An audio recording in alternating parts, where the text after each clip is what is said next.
Institutions are a word that we use quite often in daily usage, and we use it to mean many things. So at some level, it's unfortunate that that's the word that we've also chosen to describe in one of the basic explanations for the differences in prosperity across countries. But I think there's essentially no turning back. That's the term that many scholars used in the past, and we're kind of stuck with it. And I think the best explanation for what institutions are comes from Douglas North, who kind of gives a relatively broad explanation for institutions as the rules of the game that govern how individuals interact.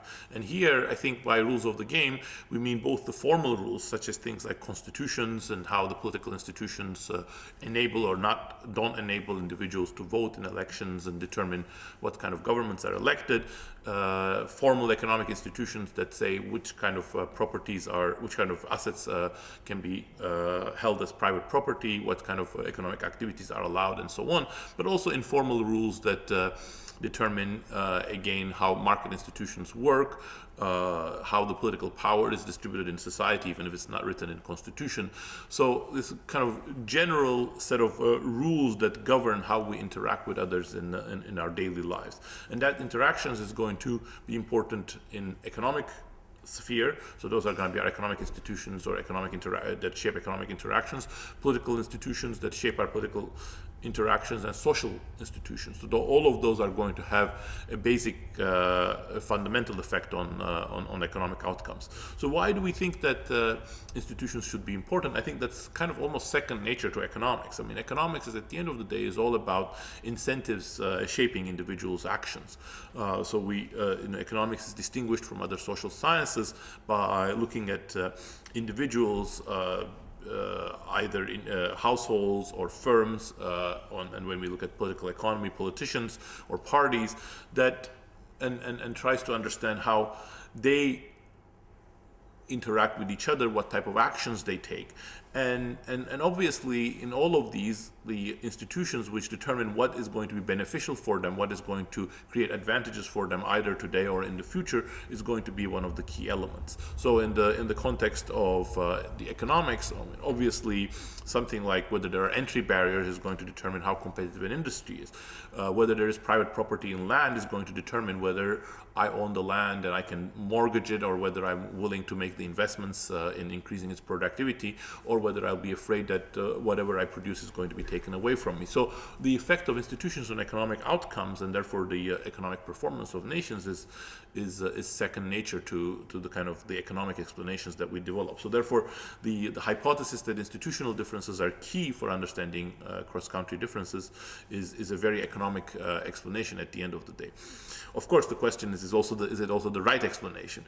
And here, I think there is increasingly a large literature here showing that different dimensions of institutions matter.